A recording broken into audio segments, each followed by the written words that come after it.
Well, everybody knows fall is festival season in the Kansas City area, and Labor Day weekend is the unofficial beginning of fall. It really is. But one festival seems to say fall more than any other. John Batten takes us behind the scenes to show us why the Kansas City Renaissance Festival makes us proud to call it home.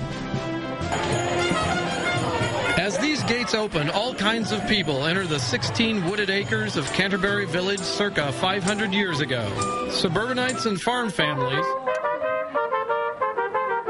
are immersed in a world that's part history, part fantasy, and part entertainment.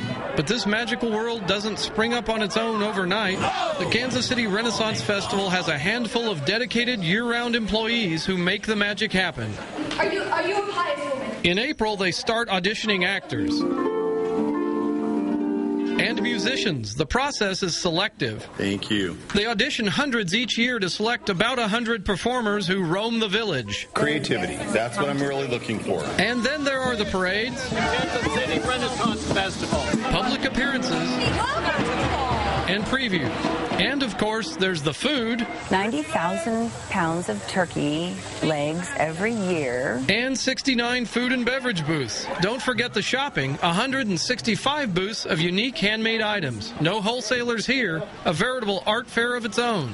There's a jury process for all of our artisans, which is fairly demanding. And they have to give the crowds what they expect. Sword fights,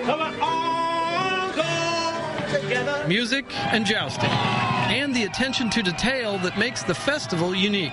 We are not like every Renaissance festival in that we are very careful about the aesthetics, and it bothers us when there are anachronisms. They work hard to make sure that as you stroll these shady lanes, you don't see anything from the modern era. In an increasingly polarized world, the festival brings all kinds of people together. The annual attendance is 180,000.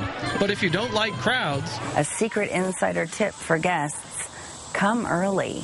Come in the first 3 or 4 weekends, and you will have much shorter lines. But it wasn't always like this. The festival started in 1977 as a 3-weekend benefit for the Kansas City Art Institute. It was still pretty early on in the Renaissance Festival idea around the country, so everybody was having a blast. So what attracts such a diverse crowd for the past 34 years? I think people just like walking in and feeling like they're in a storybook and forgetting about everything else for the next 4 or 5 hours. And that's why the Kansas City Renaissance Festival is another reason we're proud to call it home. John Batten, NBC Action News. It's such a great event. People from a 6-state region actually come to the Renaissance Festival, and 30% of them stay overnight and visit our area with other attractions. The Kansas City Renaissance Festival runs weekends, rain or shine, Labor Day, Columbus Day through October 17th, all the time. Sports Sunday with Jack Carey starts right now.